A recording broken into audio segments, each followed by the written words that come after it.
Welcome to the Explorers, time traveling through history, one era at a time. I'm Kate Armstrong.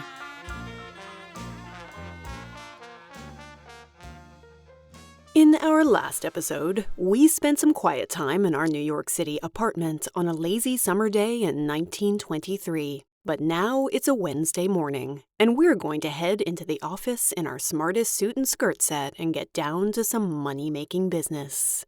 Grab a coffee, pull up those stockings, and shake out those typing fingers. Let's go traveling.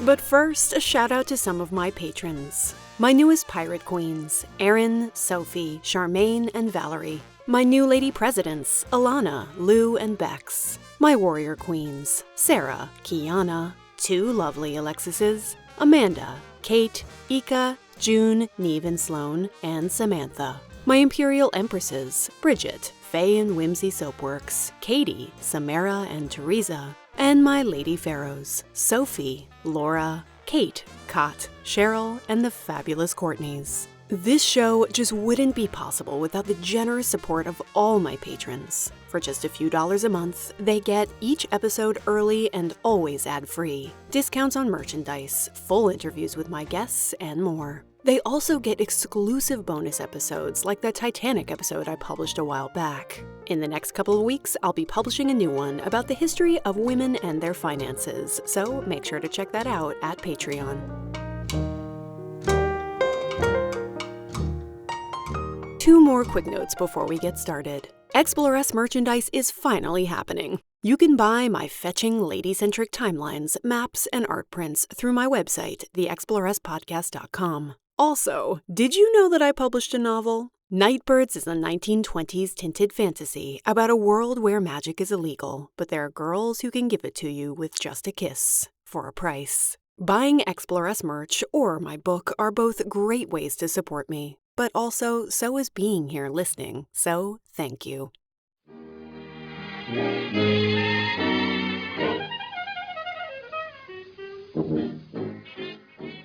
Work, you say? It's true that in the 1920s, a huge number of women are primarily working hard in the home. How many of us are also ladies of business? Women have always worked, of course, and mostly out of necessity. But more and more of them have been pouring into the American workforce since just after the Civil War. That was when certain woman-employing industries exploded, such as the garment industry. Also, the Civil War ended slavery, which meant that black women were finally working for wages, low as they may often have been. The 1880s saw a huge swell in immigration numbers, bringing in a wave of ladies who needed to earn a crust. Decades later, in 1917, thousands of American women entered the workforce to fill jobs left by men serving in World War I. Some of these were middle-class white women, many of whom had never worked before, and they found they quite liked being able to financially support themselves. So, when the war ended, they didn't particularly want to give it up. The 1920s bring a whole new flood of white middle-class women choosing to leave home and go to work, joining up with the thousands of working-class women who are, and long have been, already there.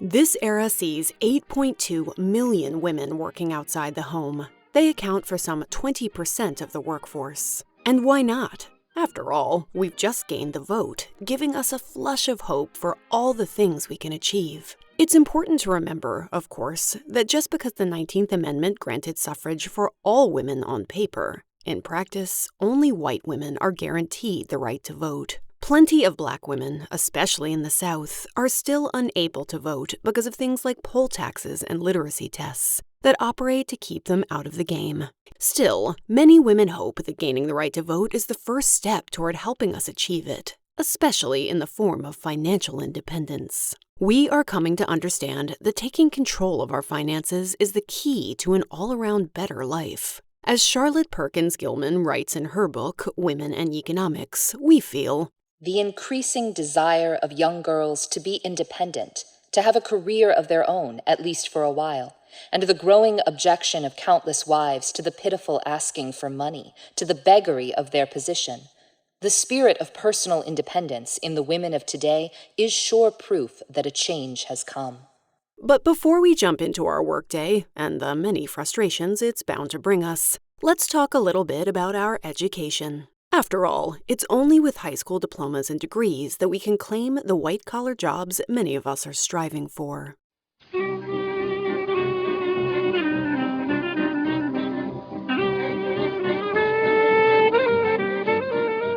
More women are starting to work in this era in large part because more of them are going to college. The quality of your 1920s education in America depends largely on your race and whether or not you live in a rural or an urban area. While this decade sees the beginning of things like after-school clubs, higher teaching standards, and elective classes, as well as the advent of the school bus, many students are also still learning in one-room schoolhouses. The progressiveness of this progressive era doesn't apply to us all. The good news is that most young girls have at least some schooling. Some 66% of white girls aged 5 through 19 do attend high school, and 55% of non-white girls. The illiteracy rate in 1920 for white adults is just 6%, while it's 23% for black adults. Still, only about 17% of Americans, both men and women, are actually graduating from high school. But that's better than the 2.5% from back in 1880.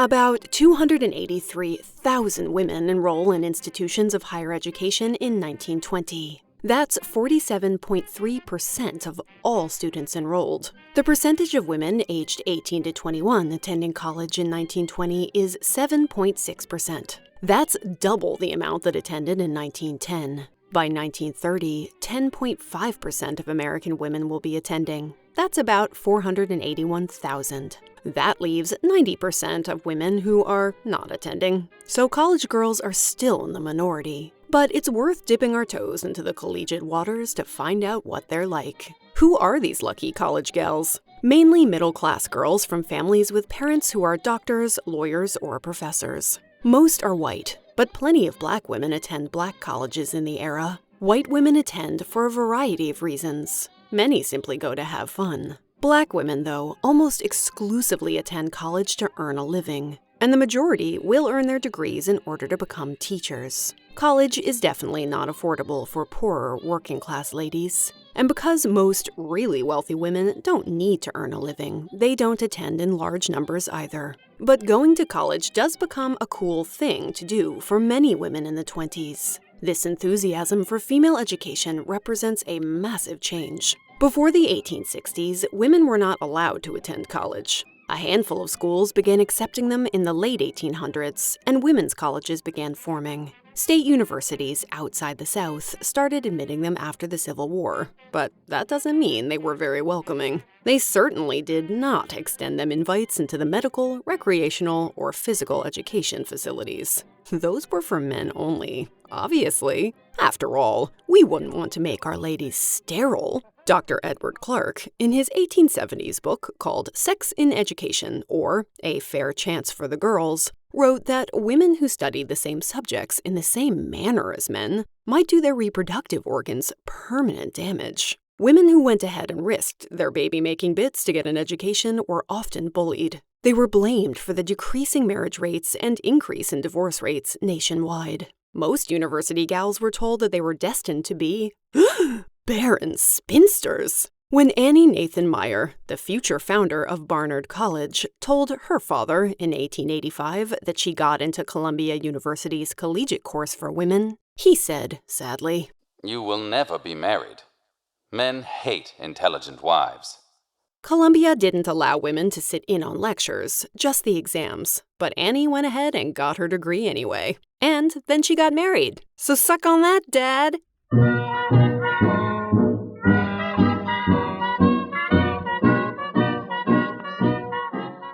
Between the late 1800s and the 1920s, the college gal experienced a major rebrand. By this point, the conservatives are starting to realize that nothing they say is going to stop women from going to college. We're just flat out ignoring all the dramatic warnings that it might de-sex us, make us unmarriable, and lead to civilization's total collapse. The new woman and the flapper couldn't care less about such stodgy opinions. So educational critics change tack. They start talking about how women might benefit from higher education without giving up on wife and motherhood. Women's magazines and newspapers give the college girl a little makeover, making her more feminine and attractive. They help turn the college gal from a severe maiden trying to get her doctorate into a cute co-ed looking for a husband in poli-sci. Women can attend college and remain, well, womanly. Magazines underscore this point by focusing on the frivolous aspects of college life. Articles often feature pictures of dorms with embroidered pillows, of women attending home ec classes,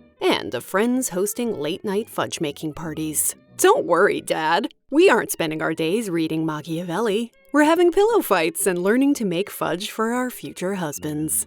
We have two choices in this era: co-ed college or women's college. Many articles of the time warn that we should attend single-sex institutions, where we won't be tempted to imitate men's lives. They're considered the safest place for good girls to learn things, an assumption which proves to be dead wrong. Female students have much greater intellectual freedom at women's colleges. This is partly because many of those severe, barren spinsters of the first generation are now teaching at them, and they are spreading the good word on radical feminist thought. It's also partly due to the fact that women's colleges have a distinct absence of men telling them what they can and cannot do. Free thought flourishes at these institutions. Funny how that works. That said, 2/3 of us attend co-ed schools, which enforce a much more gender-conforming curricula. Men and women have separate clubs, sports fields, and living quarters. Many of the classes we're expected to take aren't the same. And while the aims of some of these classes look the same on the face of it, they are also broken out by gender.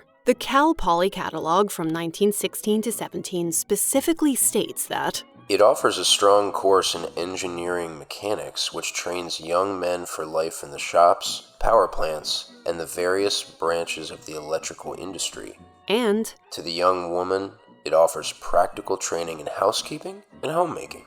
In fact, in all phases of household arts.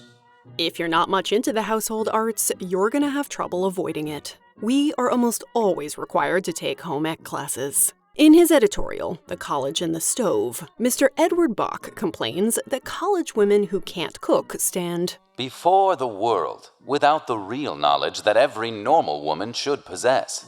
Said like a man who should probably learn how to make his own damn sandwich. Harper's Bazaar approves, writing, "We don't know what young men will do with their lives, but we do with women. We should use that advantage to plan education intelligently for them. Now that women have been brought into higher education, we are ready to move on to the improvement of family life."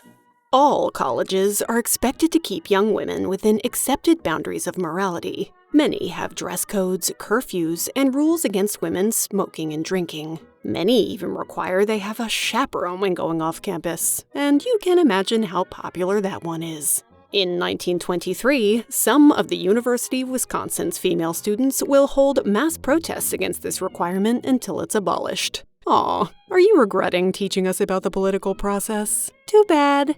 But participation in campus life, including parties and sororities, also allow us some unprecedented freedoms. We're spending a whole lot of unchaperoned time with men, and going to what are called petting parties. What do these involve exactly?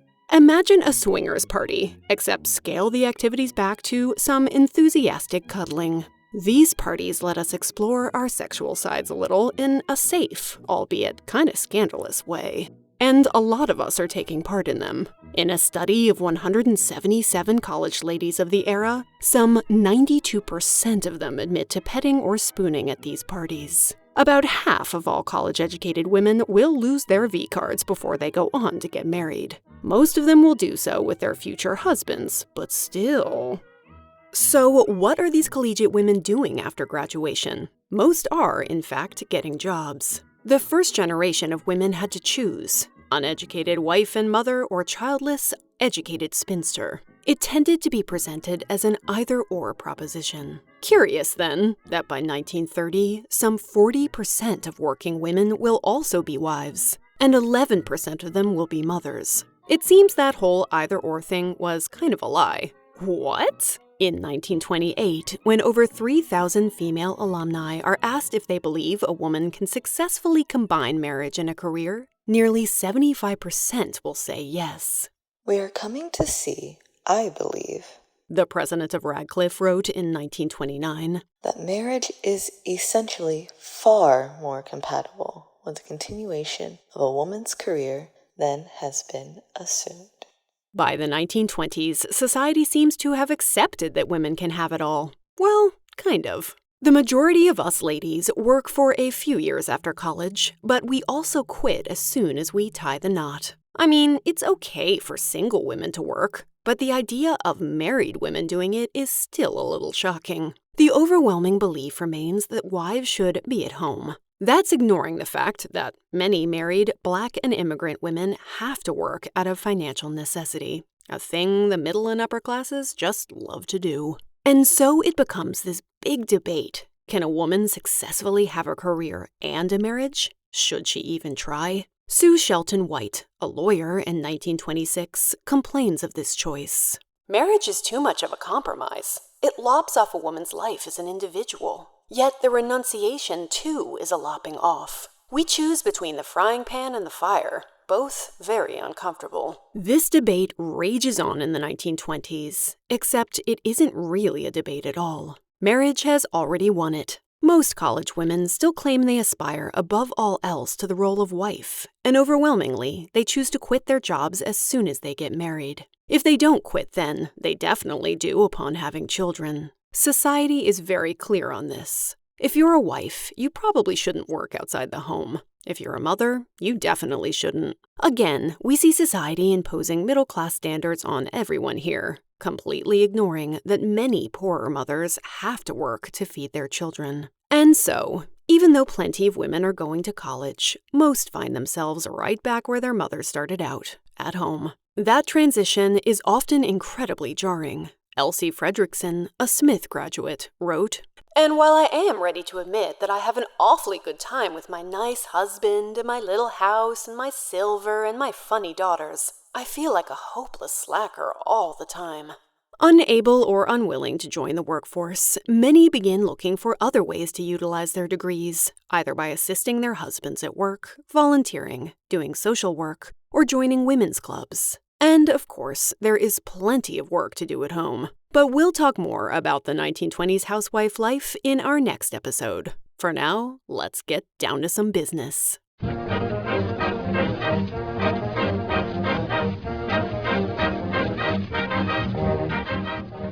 Who are the majority of women workers? Most are from lower-income, working-class families. Most are single. But some are married, especially immigrants and African-American women. White middle-class women might be stymied by the question of how to have a career and a marriage, but Black women have been doing it for centuries. More than 50% of adult Black women worked in 1920. 33% of married Black women are ladies of business as well, compared to only 6% of married white women. What kinds of jobs are we doing? Although World War I destroyed the myth that women lack the physical stamina or intellectual prowess for typically male jobs, most of us are still shoehorned into occupations considered most suited to us. Nursing, for example, is over 90% female-dominated, social work around 2/3 female, and elementary and secondary school teaching 3/4. The top occupations for the ladies in the 20s are domestic service,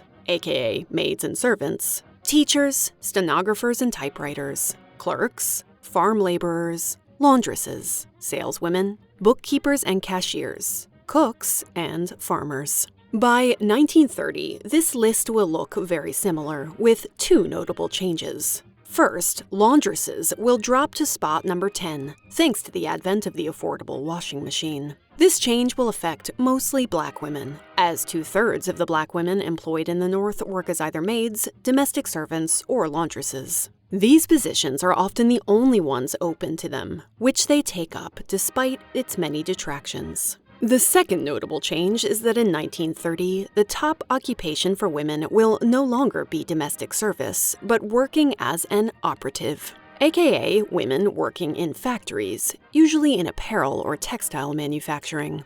Some of these jobs have always been around, but the 1920s sees the rise of a few new occupations that attract women in droves, namely the professional or white-collar jobs that involve office or clerical work. Clerical work grows by over 450% in the US between 1900 and 1930, by which time women will hold 52% of all clerical jobs. By 1910, 77% of all stenographers and typists were women. How did we come to dominate this industry? And when did men decide they were incapable of using a typewriter? By 1900, clerks were almost exclusively men because most of the work was done in small, family-run businesses. As offices grew in size and complexity, and new technologies, like the typewriter, were invented, businesses realized that there were not enough qualified men to fill these roles, so they reluctantly began to hire women. Initially, men were dead set against employing them because they feared women would be a distraction. However will I work effectively with women swanning around being effective? But then they realized something delightful. They only needed to pay the women about half as much. Neat! They took away the bits of the job that required critical thinking, like bookkeeping, which left female clerks with the repetitive tasks they could handle, like typing. Promotions in this profession are basically non-existent. Employers like to claim that women don't want promotions. It's not in their natures to be ambitious. And obviously, we ladies don't need to be paid more because we don't have a family to support.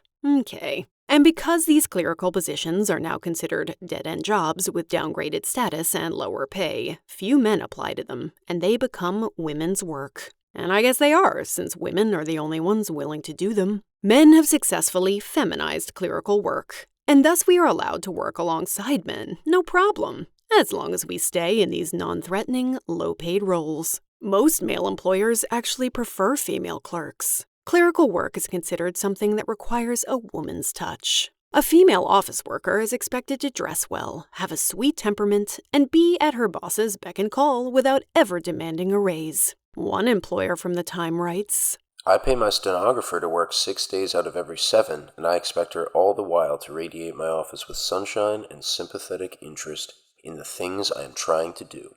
In other words, look nice, smile, and help out the men. Clerical work becomes socially acceptable for women because it's a job that is uniquely compatible with what many expect of women's behavior. That's why these office roles are considered good for women. Employers effectively advertise them as good preparation for marriage. They argue that working for a few years after college will make us better wives, rather than desex us, as many social critics fear. As one male manager puts it, It will make her a companion for a brainy man, and that is worth more than anything else.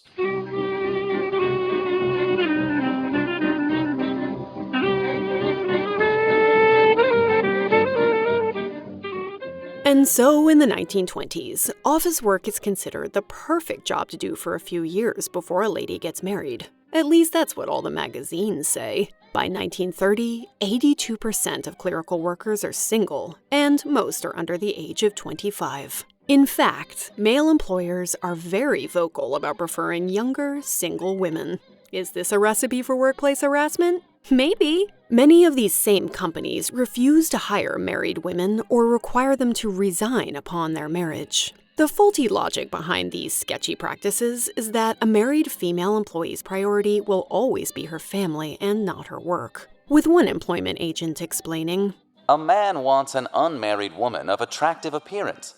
A married woman's attitude towards men who come to the office is not the same as that of an unmarried woman.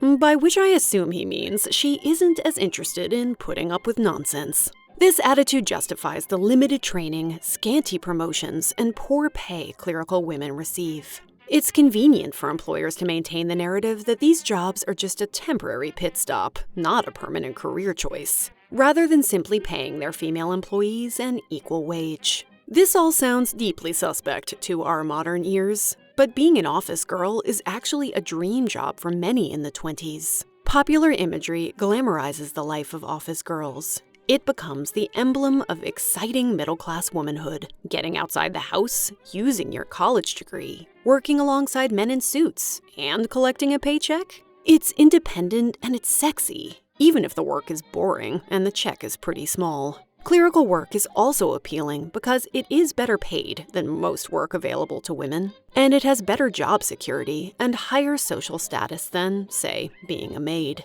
And unlike factory work, it's mental, not manual labor, with a safe, clean working environment and shorter hours. That all sounds pretty good, right? Right. Except these jobs aren't open to everyone.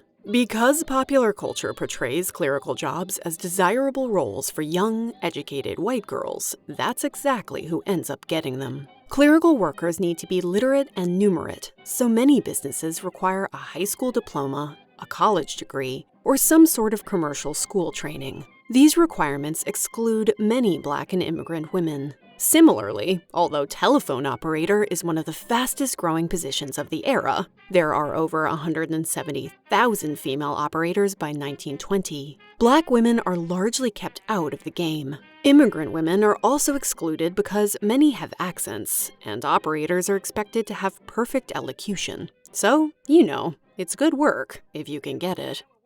What if you don't want to be a clerical worker? What other careers are open to you? The glamorous few are working as silent film stars, dancers, and musicians, some of whom we'll talk about in future episodes. Writing is probably the most socially acceptable choice, and there are many female writers in the 20s who have pretty brilliant careers. Gertrude Stein, Zora Neale Hurston, Edith Wharton, Zelda Fitzgerald, and Dorothy Parker are amongst the most well-known. Of the 9 Pulitzer Prizes for fiction awarded in the 20s, 5 will go to women. Journalism is still largely a boys' club, though, with most female journalists relegated to the advice columns or the society beat. Elizabeth Meriwether Gilmer is a notable exception. She begins her career covering murder trials as a crime reporter before becoming wildly popular for her advice column, Dorothy Dix Talks. By the middle of the 20s, her hot takes on marriage and home life make her the world's highest-paid writer. While teaching is a female-dominated profession, the world of academia is still largely controlled by male deans and professors, who enjoy denigrating their female coworkers with gems like this one. They are forever housewives or society matrons. The female dimension of their personalities is always dominant. Even in the most formal academic situations, they behave more like housewives than skilled professionals.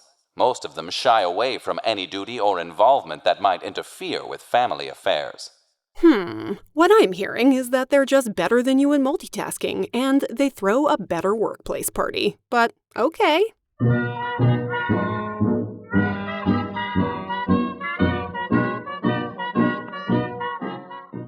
Rather than work with sexist colleagues at co-ed universities, many professors prefer to teach at women's colleges. Interestingly, many Black co-ed colleges actually have more Black female professors than male ones. There is a massive shortage of teachers for Black public schools in the South, which are incredibly underfunded and overcrowded due to segregation laws. Thus, many Black women seek out higher education, hoping to become teachers. By the 1930s, they have actually become the majority in most Black colleges. Many of these women will go on to teach in local schools in their communities, but some will continue on to receive their doctorate and become professors. One of these is Lucy Diggs Slowe, who becomes the first dean of women at Howard University in 1922. Slowe was also the first Black woman to serve in that position at any university in the U.S., and she held on for 15 years. She helped found the National Association of College Women, the Association of Advisors to Women in Colored Schools, and the Alpha Kappa Alpha sorority,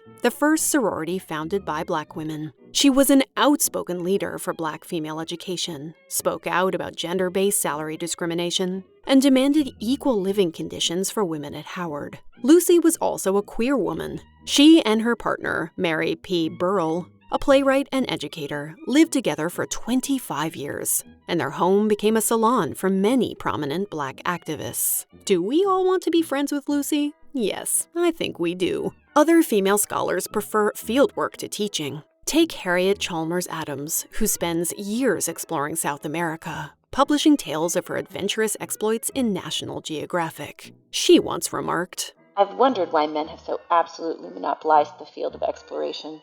Why did women never go to the Arctic, try for one pole or the other, or invade Africa, Tibet, or unknown wildernesses? I've never found my sex a hinderment." never faced a difficulty which a woman, as well as a man, could not surmount, never felt a fear of danger, and never lacked courage to protect myself.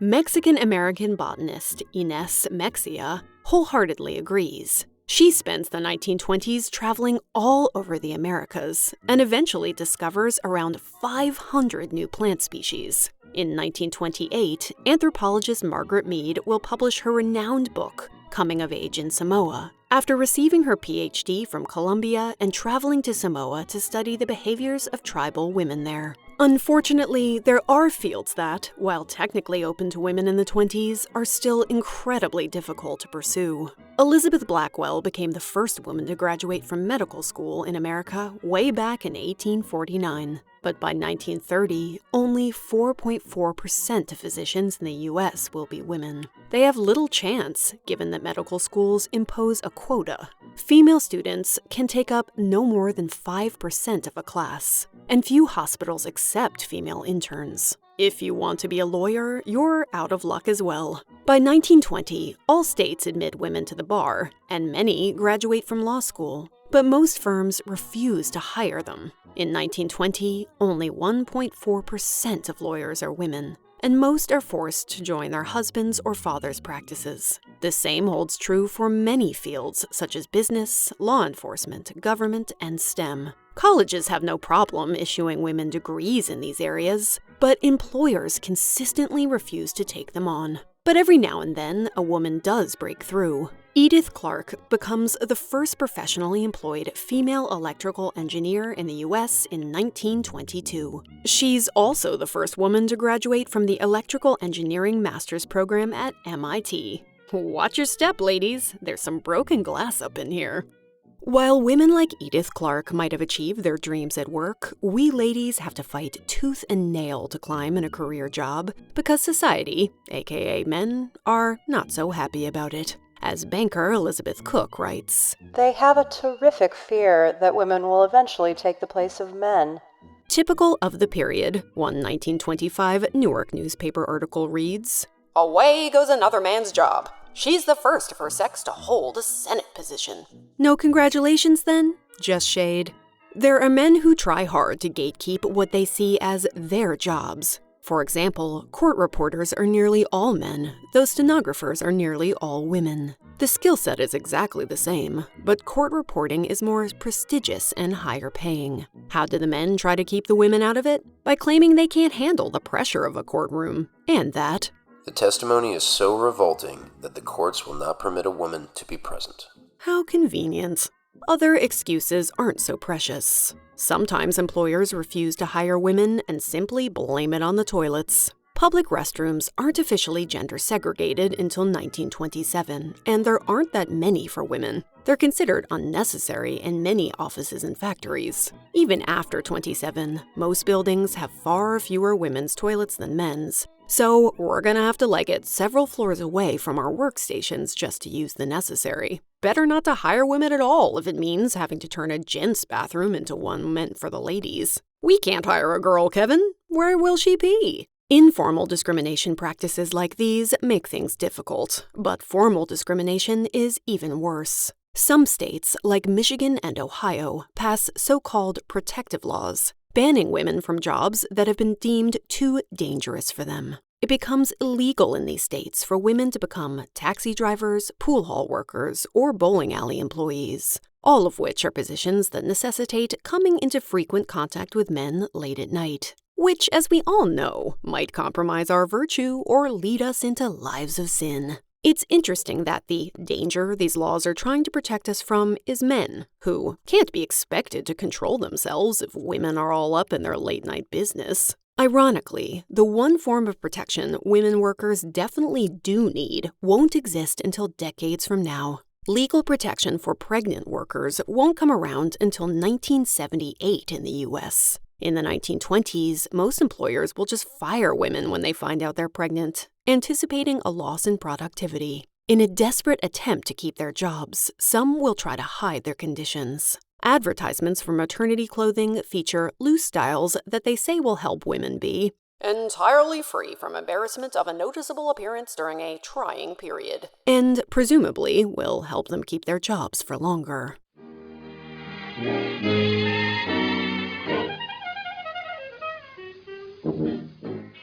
When it comes to our money, the right to make it and to keep it, we 1920s ladies are often at the whim of men. Whether or not you can legally open a bank account depends entirely on the state you live in, whether you're married or single, and the color of your skin. Most banks view us as less viable candidates for credit than our male counterparts, and they discriminate accordingly. Good luck applying for credit without a man's signature in this decade. We'll talk more about the history of women and their money in an upcoming bonus episode. But I can't let this moment pass without talking a little bit more about our 1920s rights. It might seem like it or not, being married means more rights for the ladies of this era. But when it comes to our freedoms, being married can present more hindrance than help. Single women can get a passport with their maiden names, but married women are issued a joint passport with their husbands, which refers to them as the wife of their husband's name. And get this, before 1922, if you married a man who was not an American citizen, you automatically lost your own citizenship and were declared an enemy alien. Imagine how fun that status was during World War I. Similarly, many states ban married women from holding government jobs, and the majority of school boards refuse to hire married teachers. On job applications, telephone companies seeking new operators ask women whether or not they have their husband's permission to be working. Clearly, there is progress still to be made. Enter the Women's Bureau, a federal agency established in 1920 to promote the rights and welfare of working women. It investigates working conditions in a variety of industries, gathers stats, and publishes reports on everything from wages to working hours, which helps shape state and federal policy. The Bureau is directed for 24 years by Mary Anderson, a Swedish immigrant who started her career as a factory employee and trade union leader, fighting for safer working conditions and higher pay. Under Mary, gender-based minimum wage laws are enacted in many states, much to the chagrin of the National Women's Party, who reject the idea of a minimum wage law for women in favor of their Equal Rights Amendment. The Women's Bureau is also in favor of those gender-based labor laws, aka the protective laws we talked about earlier, which Mary sees as the best way to protect women from being underpaid and forced to work in dangerous conditions. The Women's Bureau supports laws like New York's overnight law, which prohibits women from working as waitresses between 10 p.m. and 6 a.m.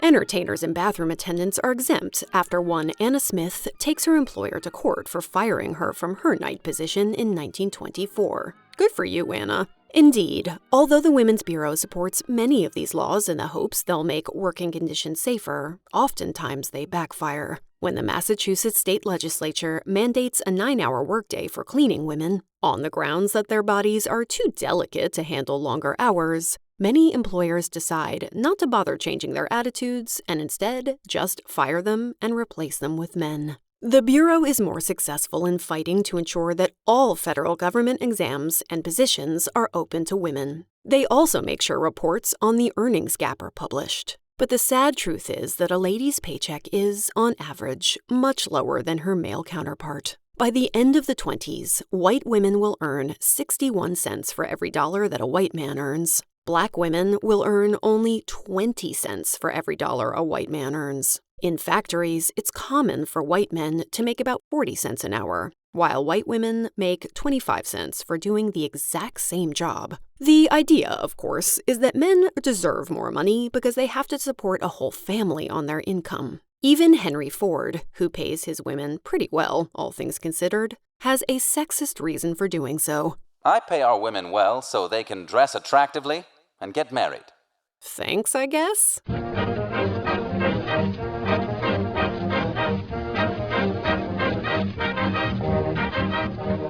Part of this inequity has to do with the fact that labor unions help men negotiate for higher wages, but many of them refuse to allow women to join. When unions do allow it, they often don't take their labor issues seriously. In 1927, when Anne Washington Cratton, a union organizer, gets arrested during a strike at a factory job, the union men say, "Let her stay in jail. She's all right. Let her stay until we can have a nice, quiet little executive board meeting without her. Then we will get her out. Ladies should stay at home. If ladies won't stay at home, let them stay in jail."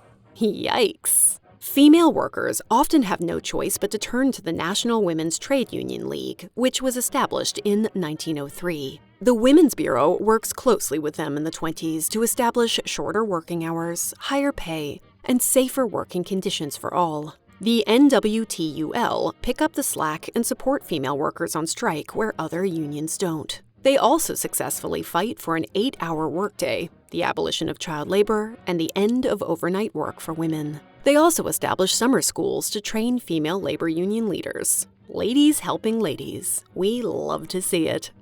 The new woman of the 1920s was going to college and working outside the home in ever-increasing numbers and in a variety of fields. But she was still doing so in a society that consistently underpaid and disrespected her, and that persisted in telling her that she could no longer work once she got married and had kids. Even so, the working women of the 20s were slowly but surely destroying the idea that work would somehow desex them, as Charlotte Perkins Gilman noted dryly.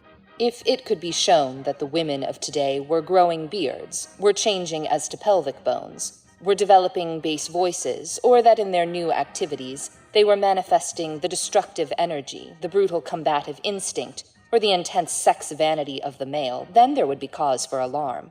But the one thing that has been shown in what study we have been able to make of women in industry is that they are women still, and this seems to be a surprise to many worthy souls. The new woman will be no less female than the old woman, though she has more functions, can do more things, has more intelligence. You said it, Charlotte.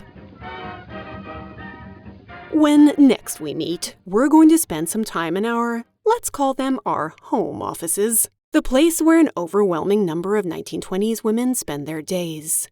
We'll talk about the domestic labor and pressure this era puts on us and explore our lives as we work at home. Until next time.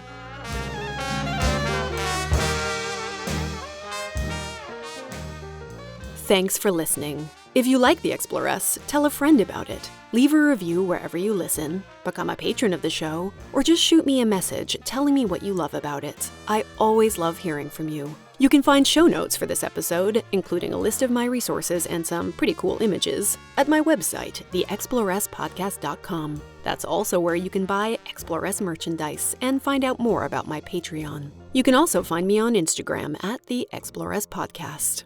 Much love to Carly Quinn for her help researching and writing this episode. Couldn't live without you, Carly. Thank you to the following legends for their vocal stylings: Janae, Cecilia, Anne, Amanda, Dylan, Blake, and my brother John.